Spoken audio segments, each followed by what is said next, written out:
Wa kullan naqussu 'alaika min anba'i rusul ma nuthabbitu bihi fuadak.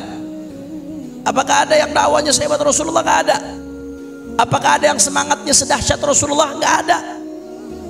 Apakah ada yang ketegarannya sehebat Rasulullah? Enggak ada. Tapi meski demikian, Allah Subhanahu wa taala ceritakan kisah-kisah para nabi yang dulu, kisah-kisah para rasul yang terdahulu, bagaimana perjuangan mereka, bagaimana ketegaran mereka, bagaimana mereka menghadapi musuh. Ada yang dikejar mau dibunuh, ada Nabi Allah Ibrahim yang dibakar, ada Nabi Allah Musa yang diceritakan dikejar-kejar oleh Fir'aun, sampai Allah Subhanahu wa taala belah itu laut merah, Nabi Allah Musa bisa menyeberang dan lain sebagainya.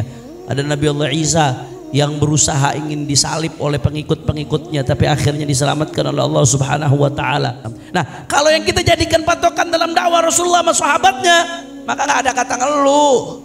Tantangan, rintangan jadi kecil, cahaya iman yang menjadi besar di hati kita. Bismillahirrahmanirrahim. Barakallahu fikum. Amin. Qala syekhuna al-imam al-muhaddits Fakhrul Hizaz Abu ya Sayyid Muhammad al-Maliki qala al-qudwatul hasanah fi manhajid dakwah daruratul ruju'i ila siratin nabawiyyah.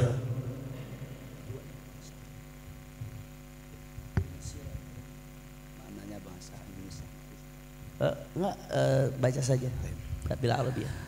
Qala inna siratan nabawiyyata wa siyaras sahabati maniyah wa atifatihim ad-diniyah yaqtabisuna minha syu'latal iman wa yash'uluna biha majamiral qulub yarawna fiha da'watan ihtadanaha al-iman wa sidquh fahanat fi sabiliha al-anfusu ala ashabiha wal amwalu ala arbabiha wal ashiratu ala ahliha واستعذب العذاب لأجلها قال واستعذب العذاب لأجلها وتتابعت الرحلات لنشرها في مشارق الأرض ومغاربها وسهولها وحزونها وأغوارها وأنجادها فنسيت في ذلك اللذات وهجر الراحات وتركت الأوطان وبذلت المهجوحر الأموال حتى أفضل يقين على القلوب وسيطر على النفوس والعقول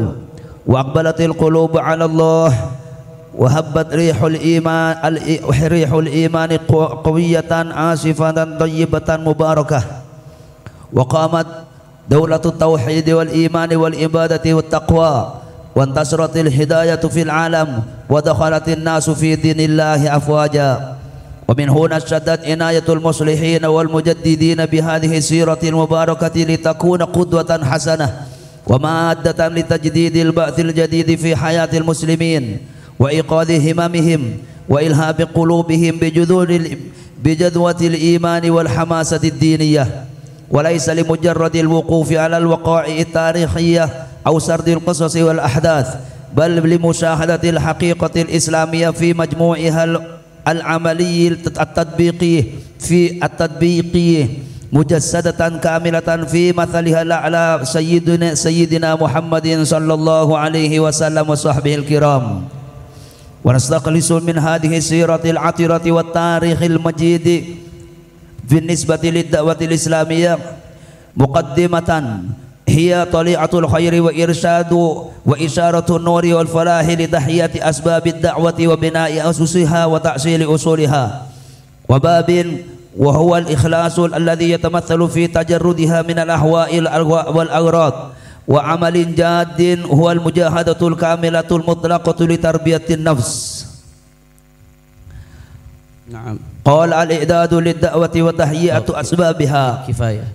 طيب بسم الله الرحمن الرحيم. إن السيرة النبوية وسير الصحابة رضي الله عنهم وتاريخهم هي القدوة الحسنة في مناهج الدعاة.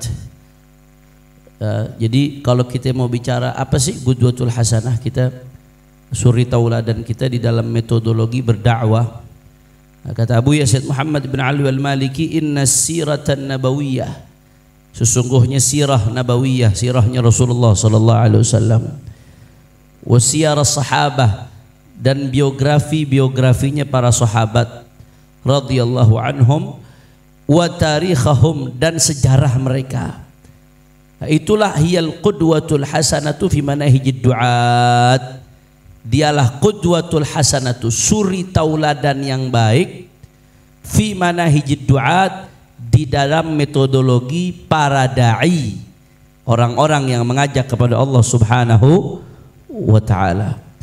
Wal masdarul kabir liquwwatihimul imaniyah, dan itu adalah sumber yang besar.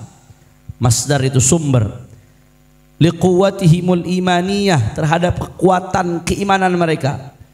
Wa atifatihimud diniyah, dan perasaan keagamaan mereka. Nah, dari situ yaktabisuna minha, dari itu semua yaktabisuna minha, mereka bisa mengambil syu'latul iman, cahaya iman. Wa yush'iluna biha majamiral qulub, dan dengan hal tersebut mereka bisa menyalahkan majamiral qulub, bara-bara hati. Bara, kalau ibarat api itu seperti bara. Saya terjemahkan dulu baru saya jelaskan setelah itu ya. Diterjemahkan, dicatat terjemahannya sengaja karena santri ini, maka diterjemahkan satu-satu. Yarawna fiha da'watan, maka mereka melihat di situ, di sirahnya Nabi sallallahu alaihi wasallam dan sirah sahabah dan siratnya para sahabat dan tarikhahum. Yarawna, maka du'at, ad-du'at ini yarawna, dhamir hum itu kembali kepada du'at, manahijid du'at. Yaktabisun juga kembali kepada du'at tadi. Yarawna fiha da'watan, mereka melihat di dalam sirat tersebut da'watan, ada dakwah, ada model dakwah. Ihtadhana hal iman wasidqu, yang diliputi keimanan, wasidqu, dan ketulusan kepada Allah Subhanahu wa ta'ala. Nah, jadi kalau kita mau dapat semangat dakwah, mau dapat model dakwah yang seperti apa, gampang, sederhana. Lihat sirahnya Rasulullah dan lihat bagaimana biografinya para sahabat. Nah, itu yang akan mewariskan di dalam hati kita ketulusan di dalam berdakwah dan kekuatan iman, ada power di dalamnya. Nah, apa di dalam Al-Quran, ma nuthabbitu bihi fuadak, kaif Ustaz Khalid Maksus, ma nuthabbitu bihi fuadak, linuthabbita bihi fuadak. Di dalam Al-Quran Allah Subhanahu wa ta'ala menceritakan kisah-kisah para rasul, kisah-kisah para nabi. Diceritakan oleh Allah Subhanahu wa ta'ala kisah-kisah para rasul, kisah-kisah para nabi. Untuk apa Allah ceritakan itu di dalam Al-Quran kepada Rasulullah SAW? Padahal Rasulullah SAW, apakah ada yang hatinya lebih mantap dari Rasulullah? Nggak ada. Apakah ada yang dakwahnya lebih semangat dari Rasulullah SAW? Nggak ada, ikhwan. Wa kullan naqussu 'alaika min anba'ir rusul ma nuthabbitu bihi fuadak. Wa kullan naqussu 'alaika min anba'ir rusul ma nuthabbitu bihi fuadak. Apakah ada yang dakwahnya sehebat Rasulullah? Nggak ada. Apakah ada yang semangatnya sedahsyat Rasulullah? Nggak ada. Apakah ada yang ketegarannya sehebat Rasulullah? Nggak ada. Tapi meski demikian, Allah Subhanahu wa ta'ala ceritakan kisah-kisah para nabi yang dulu, kisah-kisah para rasul yang terdahulu, bagaimana perjuangan mereka, bagaimana ketegaran mereka, bagaimana mereka menghadapi musuh. Ada yang dikejar mau dibunuh, ada Nabi Allah Ibrahim yang dibakar, ada Nabi Allah Musa yang diceritakan dikejar-kejar oleh Fir'aun, sampai Allah Subhanahu wa ta'ala belah itu laut merah, Nabi Allah Musa bisa menyeberang dan lain sebagainya. Ada Nabi Allah Isa yang berusaha ingin disalib oleh pengikut-pengikutnya, tapi akhirnya diselamatkan oleh Allah Subhanahu wa ta'ala, diangkat oleh Allah Subhanahu wa ta'ala, dan seterusnya. Ini kisah-kisah perjuangan para nabi, para rasul. Wa kullan naqussu 'alaika min anba'ir rusul, kata Allah ta'ala, semua kisah-kisah nabi dan kisah-kisah rasul yang dikisahkan oleh Allah Subhanahu wa ta'ala adalah ma nuthabbitu bihi fuadak, adalah kisah-kisah yang lebih memantapkan lagi hatinya baginda Nabi besar Muhammad sallallahu alaihi wasallam. Rasulullah saja yang enggak ada duanya, imannya Rasulullah kamil. Kata Sayyidina Ali bin Abi Thalib, Sayyidina Ali bin Abi Thalib mengatakan, law kushifal ghita mazdadtu yaqinan. Itu Sayyidina Ali bin Abi Thalib, mantunya Rasulullah sallallahu alaihi wasallam, sepupunya Rasulullah, belum Rasulullahnya, masih mantunya Rasulullah. Law kushifal ghita mazdadtu yaqinan. Andai kata disingkap itu hijab, terlihat alamul ghaib, alamul malakut, nampak alamul lahut nampak, kata Sayyidina Ali, mazdatu yaqinan, keyakinanku nggak akan bertambah lagi. Kenapa? Karena ibarat air dalam gelas. Air dalam gelas kalau sudah penuh, kemudian ditambahkan lagi, kira-kira isi yang di dalam gelas bertambah atau tidak? Enggak bertambah, udah penuh full. Lupa air keluar, isi dalam gelasnya nggak bertambah. Sama Sayyidina Ali. Sayyidina Ali itu udah ainul yakin, hakul yakin, ilmul yakin. Bagi beliau syaral ghaib kasyahadah, udah. Yang nggak nampak itu seperti yang nampak, keyakinannya udah full, udah mentok. Itu Sayyidina Ali bin Abi Thalib. Bagaimana dengan Rasulullah sallallahu alaihi wasallam? Nggak ada orang yang imannya lebih kuat dari Rasulullah. Nggak ada yang hatinya lebih tegar dari Rasulullah sallallahu alaihi wasallam. Tapi meski demikian, tetap manutsabitu bihi fuadak. Allah ceritakan kisah-kisah nabi-nabi dan rasul-rasul untuk lebih memantapkan lagi hatinya baginda Nabi besar Muhammad. Kalau Rasulullah saja Allah berikan kisah-kisah Nabi dan Rasul agar lebih mantap lagi hatinya, apalagi kita yang imannya lemah, hatinya gampang goyah, baru ada masalah dikit aja udah goyang. Nah, baru diancam mau ditangkap dikit aja udah goyang, udah ngumpet, udah nggak berani muncul lagi. Baru ditakut-takutin sedikit aja udah goyang.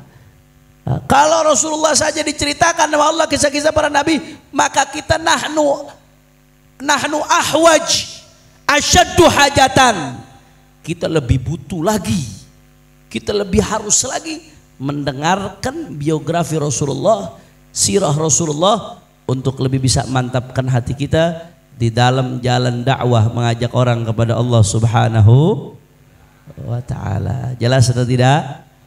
Nah, maka para duat, para da'i, orang-orang yang mengajak ke jalannya Allah Subhanahu wa ta'ala, itu mereka butuh melihat sirahnya Nabi dan sirahnya para sahabat, perjuangan para sahabat yang menjadi al-masdarul kabir, sumber besar bagi kekuatan iman para da'i dan kekuatan daripada atifatihimud diniyah, perasaan keagamaan mereka, perasaan batin, suasana batin. Karena dari sirah tersebut mereka bisa mengambil cahaya keimanan dan bisa menyalahkan majamiral gurub, bara-bara yang ada di dalam hati, agar bisa hidup dengan cara apa? Dengan cara mengenal sejarahnya para Rasulullah dan para sahabat serta keluarga baginda Nabi besar Muhammad sallallahu alaihi wasallam. Kalau yang kita lihat orang-orang sekarang akhirnya maunya enak-enak terus. Kalau yang kita lihat orang-orang cuma sekarang saja, akhirnya dikit-dikit dakwahnya ngeluh, dikit-dikit dakwahnya ngeluh. Anda pernah Sayyidil Walid Al-Habib Muhammad Rizik bin Husain bin Syihab hafizahullah ta'ala wara'ah, mudah-mudahan imam besar kita dijaga oleh Allah Subhanahu wa ta'ala. Waktu saya mau terjun dakwah pertama kali dulu, beliau waktu saya baru nikah, beliau di Saudi, saya ketika itu pulang dari Hadramut Yaman, baru punya anak satu, mulai keliling kemana-mana. Saat itu menjalankan tugas dari beliau pesan begini, kata beliau, yang namanya dakwah itu suka duka, kata beliau. Kita mesti siap dalam keadaan apapun. Jangan hanya mau enaknya saja. Kalau ada kalanya kita lagi dakwah, tahu-tahu Allah muliakan, Allah kasih rezeki, tahu-tahu nginep di tempat yang enak, alhamdulillah. Tapi ada kalanya kita harus nginep di musola atau dimanapun, di kebun sekalipun, nggak ada masalah. Itu perjuangan dakwah, kata beliau. Jadi kalau ada dai, tahu-tahu Allah dimuliakan oleh orang, ya pas rezeki dia lagi dapat seperti itu. Tapi jangan kemudian kemewahan yang dia dapatkan, fasilitas nyaman yang dia dapatkan, begitu dapat keadaan yang lain terus ngeluh. Nah, itu akibat apa? Akibat ngelihatnya cuma yang mewah-mewah doang. Ngelihatnya dakwah dai sekarang pakai Alphard, dai sekarang mobilnya bagus, hotelnya harus yang mahal, pesawatnya harus bisnis kelas. Karena ngelihat yang seperti itu, dai-dai yang imanuhum fi amplopihim, imanuhum fi amplopihim, akhirnya orientasi dakwanya beda, udah nggak kenal perjuangan dalam dakwah. Enggak, kata beliau, jangan begitu. Yang namanya dakwah harus siap dalam keadaan apapun. Pas dikasih enak siap, dapat keadaan yang sulit siap. Sesulit-sulitnya keadaan kita dalam dakwah, nggak sampai sesulit Rasulullah sallallahu alaihi wasallam yang sampai ditimpuki batu, dilempari kotoran, didustakan oleh kaumnya sendiri, dituduh penyihir, dituduh ini, dituduh itu. Sesulit-sulitnya kita masih nggak ada apa-apanya, baru dicaci, baru dimaki. Rasulullah begitu mau masuk Taif, mau ngajak penduduk Taif untuk beriman kepada Allah. Kalau mereka nerima, mereka yang untung. Tapi apa yang terjadi? Ditimpukin Rasulullah sampai berdarah. Kata beliau, sesulit-sulitnya kita nggak ada apa-apanya, nggak ada seujung kuku dengan kesulitan yang dihadapi Rasulullah SAW. Nah, kalau yang kita jadikan patokan dalam dakwah Rasulullah sama sahabatnya, maka nggak ada kata ngeluh. Tantangan, rintangan jadi kecil, cahaya iman yang menjadi besar di hati kita.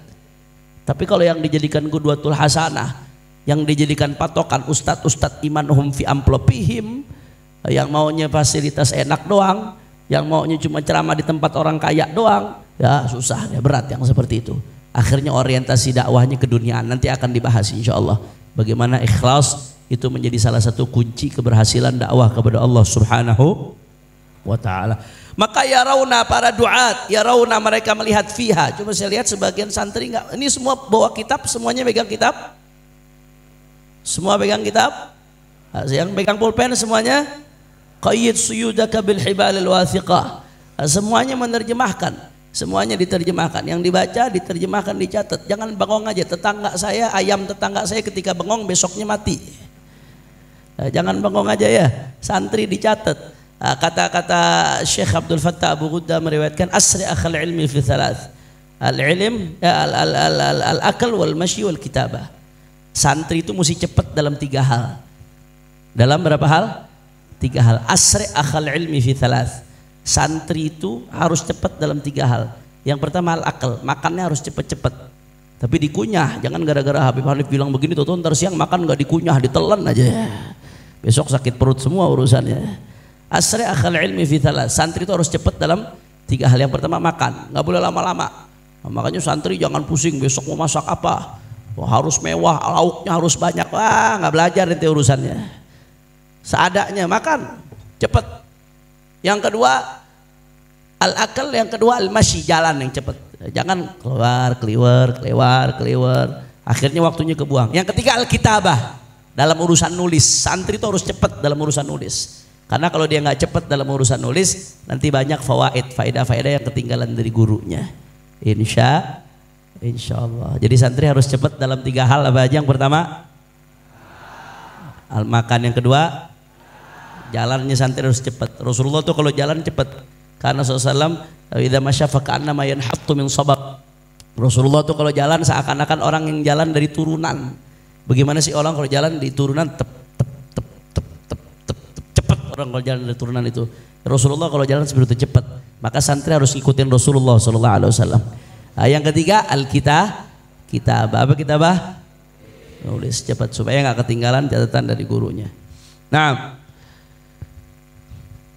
yarawna, maka dai-dai itu melihat fiha, di dalam sirah nabawiyah wa sirah sahabat wa tarikhahum, da'watan, model dakwah yang ihtadhanahal iman wa sidqu, yang diliputi keimanan wa sidqu dan ketulusan kepada Allah Subhanahu wa taala. Sidq, tulus kepada Allah.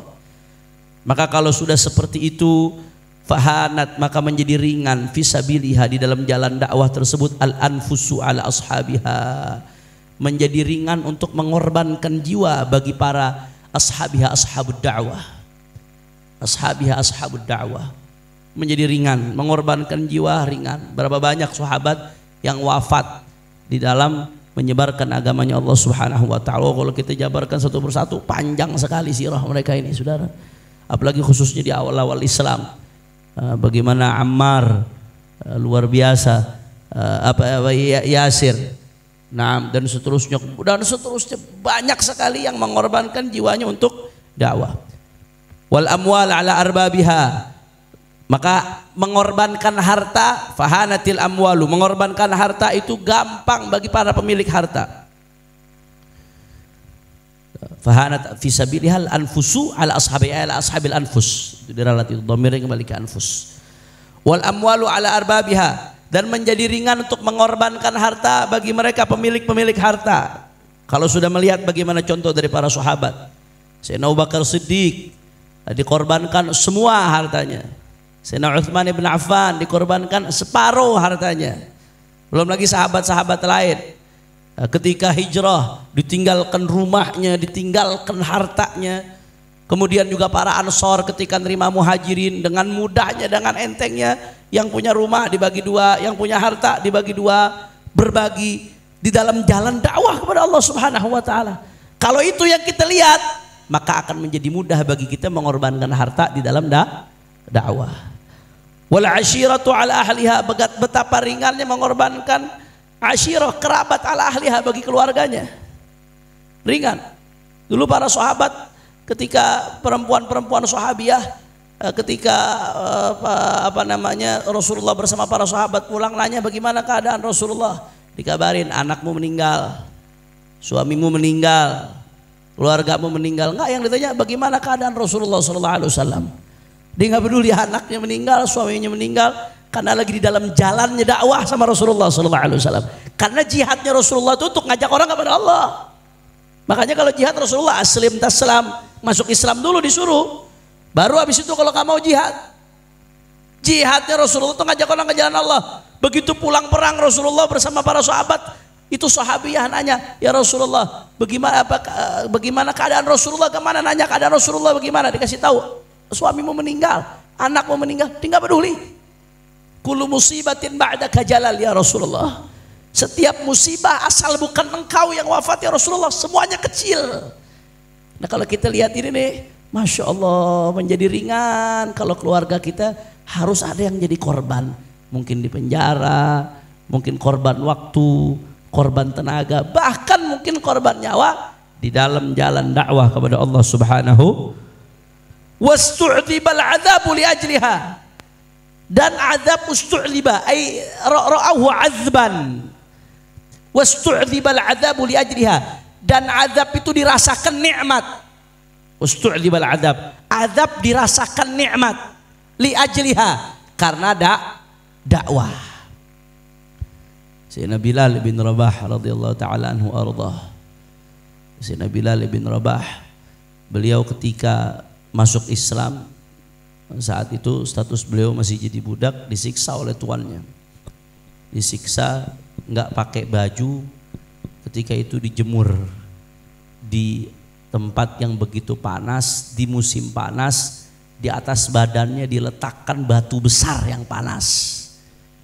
Ini Madura. Madura nih kalau musim panas, panas apa enggak Madura? Madura panas. Tapi panasnya Madura nggak ada apa-apanya sama panasnya Madinah kalau musim panas.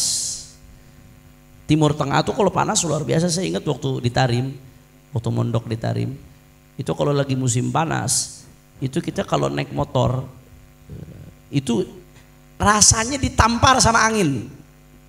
Ditampar sama angin yang panas muka kita tuh rasanya, saking panasnya. Nah, kalau di Madura sepanas-panasnya angin nggak sampai nampar kita. Tapi ini kalau di sana di Timur Tengah tuh anginnya nampar panasnya. Luar biasa panasnya itu Timur Tengah.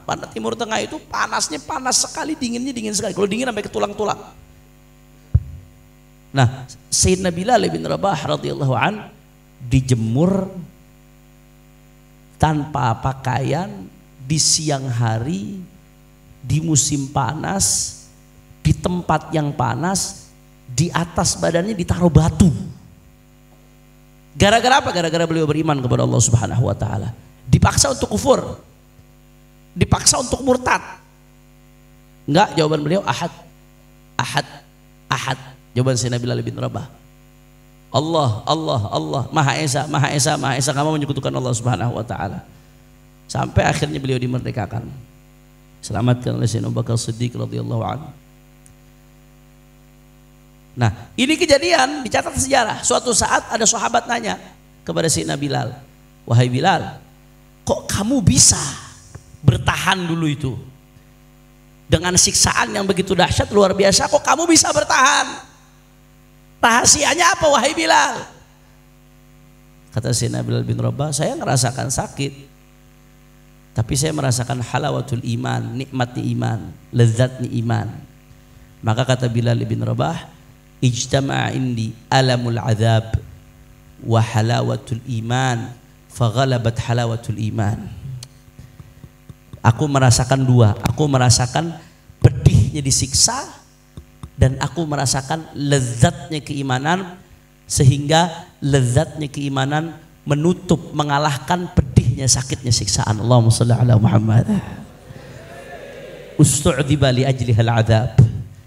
Azab yang pedih, siksaan yang sakit, ustu'dziba, dirasakan nikmat lezat li ajliha, gara-gara apa? Gara-gara berdakwah di jalannya Allah Subhanahu wa taala. La ilaha illallah. La ilaha illallah. Wa tataba'atir rahalat linashriha fi masyariqil ardi wa magharibiha.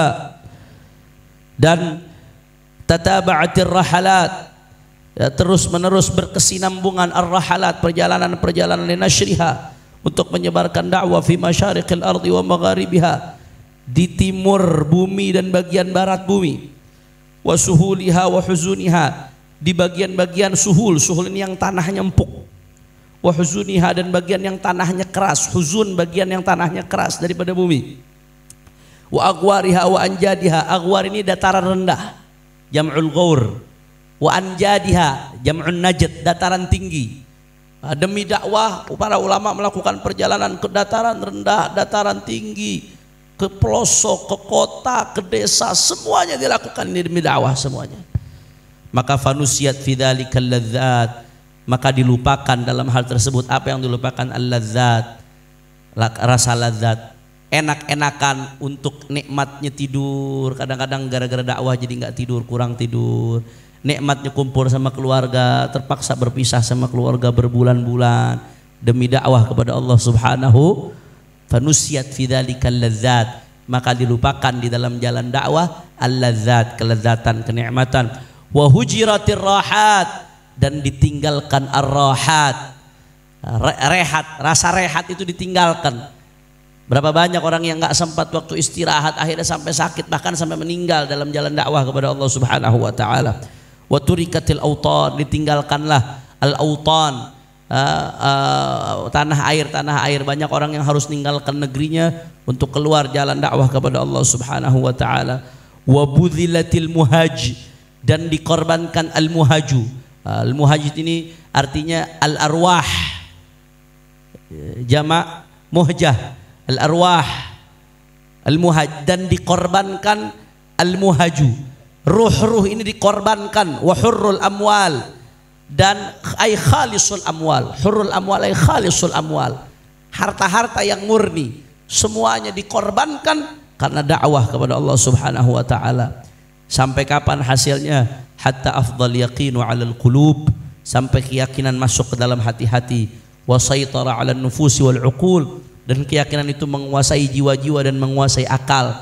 Wa aqbalatil qulubu 'ala Allah, dan hati-hati itu menuju Allah Subhanahu wa taala, bergegas menuju Allah. Aqbalatil qulubu 'ala Allah, hati-hati itu bergegas menuju Allah Subhanahu wa taala. Wa habbat rihul iman qawiyatan 'asifatan thayyibatan mubarakatan, dan berhembus rihul iman, angin keimanan, qawiyatan, dengan hembusan yang kuat, 'asifatan, yang menghempas, hembusan yang kuat dan menghempas, thayyibatan, yang baik, mubarakatan, yang berkah hempasan tersebut. Wa qamat daulatut tauhid, berdirilah negara tauhid, wal iman, negara iman, wal ibadah, dan ibadah, wat taqwa, dan ketakwaan kepada Allah, wat tasyaratil hidayatu fil alam, tersebarlah hidayah di alam semesta, wa dakhalan nasu fi dinillahi afwaja, dan akhirnya orang-orang masuk ke dalam agama Allah Subhanahu wa taala afwaja, secara berbondong-bondong.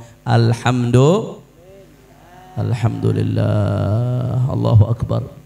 Luar biasa. Ya, perjuangan dakwah ini luar biasa. Apalagi kalau kita lihat orang-orang dulu. Kalau sekarang sih kita dakwah udah tinggal enaknya doang. Kita nih al-fadlu lil mubtadi, al-fadlu lis salaf. Kita ini cuma dapat keberkahannya salaf-salaf kita. Yang memulai itu yang susah dulu. Bayangkan bagaimana dulu Wali Songo datang ke Indonesia, ya, dalam keadaan orang Indonesia belum, khususnya Jawa, belum memeluk Islam. Masih banyak animisme, masih banyak orang nyembah berhala, nyembah pohon, nyembah bebatuan. Mereka datang dari jauh, Dari berbagai riwayat ada yang bilang dari Hadramut kemudian lewat India sampai ke sini, dan mereka datang dari jauh min autanihim, dari negeri-negeri mereka datang ke Indonesia, anak istrinya ditinggalkan, keluarganya ditinggalkan, menikah di sini, masuk ke pelosok-pelosok, berhadapan dengan penjahat, berhadapan dengan penyihir dan lain sebagainya. Nggak gampang itu, nggak mudah. Tapi hasilnya apa? Aqbalatil qulub 'ala Allah. Di Jawa dari ujung Banten sampai ujung Jawa Timur, berapa banyak hati-hati yang akhirnya jadi mengenal Allah Subhanahu wa taala. Dan kita lihat dampaknya saat ini. Perjuangannya nggak gampang. Itulah dakwah kepada Allah Subhanahu. Dulu di Palu ada Habib Idrus bin Salim Al-Jufri yang kemarin baru dirayakan haulnya, mudah-mudahan kita dapat keberkahan beliau insyaallah. Habib Idrus bin Salim Al-Jufri itu kemarin haulnya yang ke-54 Habib 50-an lebih haul beliau. Itu Habib Idrus bin Salim Al-Jufri di zaman hidup beliau hidup sampai akhir tahun 60-an. Ini di Palu ini di Sulawesi, jauh dari sini aja jauh. Apalagi zaman dulu mau nyari apa di Palu. Beliau berangkat ke sana, beliau berdakwah, mendirikan namanya Madrasah Al-Khairat. Itu di zaman beliau hidup saja, itu beliau berhasil mendirikan lebih dari 500 madrasah. Sampai ke pelosok-pelosok, ke pulau-pulau, ke hutan-hutan. Bayangkan tuh waktu mobil masih susah, kendaraan masih susah, pesawat masih susah, jalan di mana-mana masih jelek saat itu saudara. Tapi bisa mendirikan 500 lebih madrasah. Sekarang Madrasah Al-Khairat itu di Indonesia Timur sudah lebih dari 1.500-an. Di zaman beliau hidup itu 500 lebih, di zaman masih susah, masih sulit ya kawan. Dan menariknya beliau nggak bisa bahasa Indonesia, bahkan orang Palunya nggak bisa bahasa Indonesia saat itu, bahasanya bahasa Kaili. Beliau ngomongnya bahasa Arab, yang didakwahin bahasa Arab nggak bisa, bahkan bahasa Indonesia nggak bisa, bisanya bahasa Kaili. Penerjemah beliau yang ikut sama beliau nggak bisa bahasa Kaili. Pusing gak tuh yang dengarnya? Tapi hasilnya apa? Hasilnya zaman beliau hidup 500 lebih madrasah yang masuk Islam, masya Allah, nggak kehitung jumlahnya. Yang tadinya nggak kenal qu' minal bu', yang nggak kenal cara istinja, yang nggak kenal cara, menjadi kenal, jadi tahu ya ikhwan. Allahu Akbar, Allahu Akbar. Ada dakwah. Bayangin itu, bagaimana tuh bisa seperti itu ya ikhwan di masa itu. La ilaha illallah. Masih banyak lagi contohnya. Aqbalatil qulub 'ala Allah, akibat pengorbanan yang begitu luar biasa, ninggalkan harta, ninggalkan keluarga, siap mengorbankan nyawa, siap mengorbankan waktu. Aqbalatil qulub 'ala Allah, disitulah hati-hati bisa menuju Allah Subhanahu wa taala.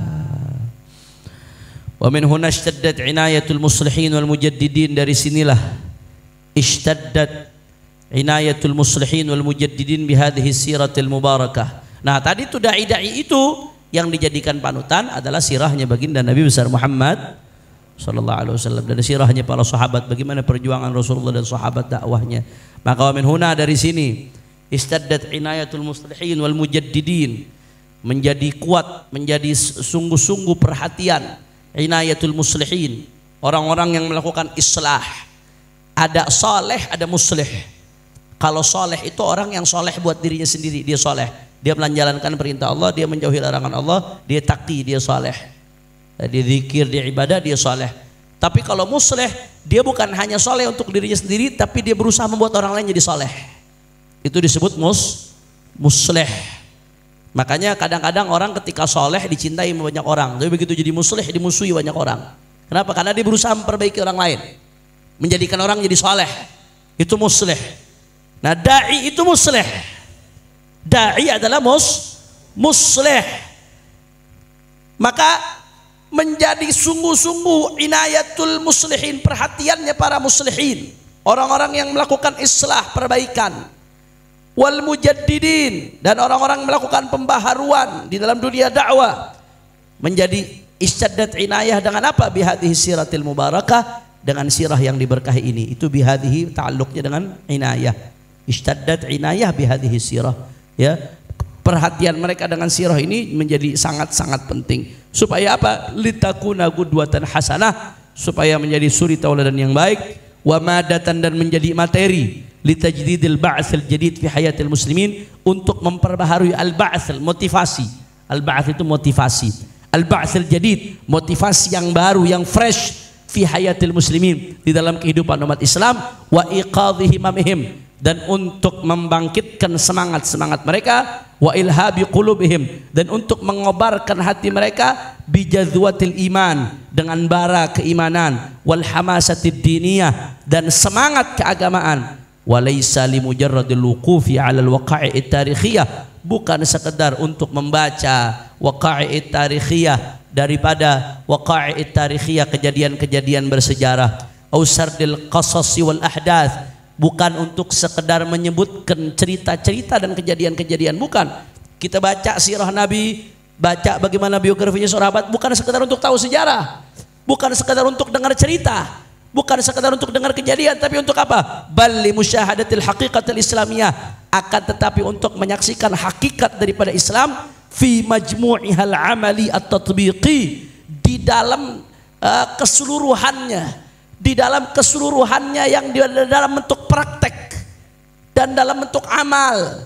Jadi kita dengar Islam bukan hanya teori. Mungkin kadang-kadang kita tahu ayat A, hadis A, ayat B, hadis B, mungkin kita tahu. Tapi kadang-kadang hanya sebatas ucapan. Prakteknya ada pada siapa? Prakteknya ada dalam sejarah Rasulullah SAW. Prakteknya ada dalam sejarahnya para sahabat.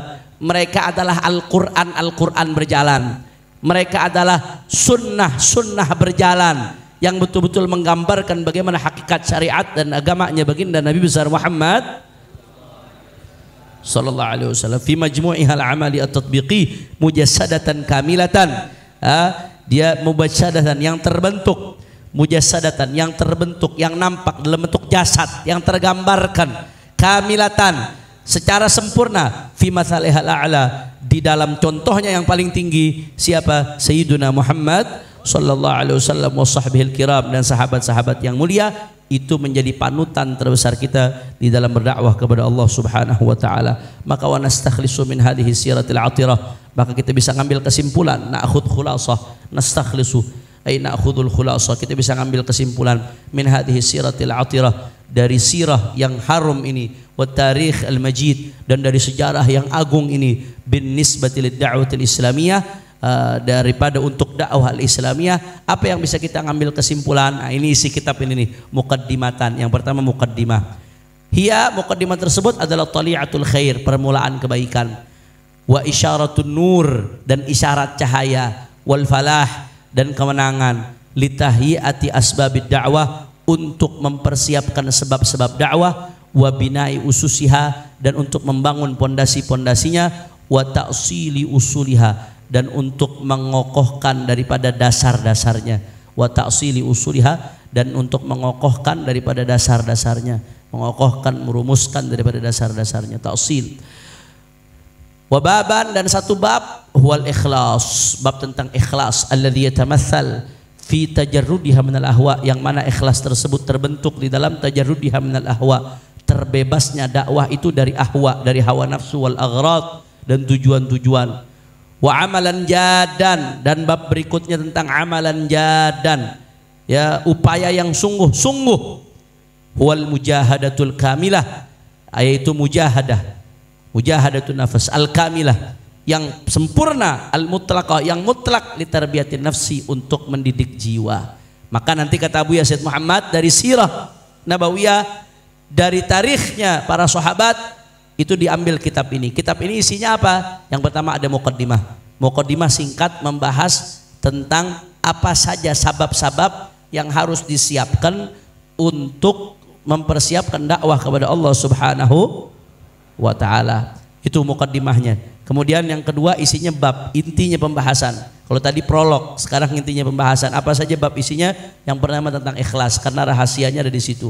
Sirnya bukan di kecerdasan kita, bukan di piawaian kita, bukan di canggihnya teknologi kita, tapi dalam ikhlas kepada Allah Subhanahu wa taala. Dan yang kedua nanti upaya yang sungguh-sungguh. Upaya sungguh-sungguh tersebut dalam bentuk apa? Al-mujahadah, dia harus ada mujahadah, bertarung dengan hawa nafsu di dalam dakwah. Apa saja bentuk-bentuk mujahadahnya nanti akan dijelaskan. Nah, kalau nggak salah ada 7 bentuk mujahadah. Kalau tidak salah ada 7. Nah, nanti dia yang akan dijelaskan satu persatu oleh Abu Yazid Muhammad. Ya, ada 6. Nanti ada 6 bentuk mujahadah di dalam dakwah yang harus dilakukan seorang dai manakala dakwahnya ingin diterima oleh Allah dan ingin bermanfaat bagi manusia. Insya. Kira-kira sampai sini jelas atau tidak? Insyaallah. Nah.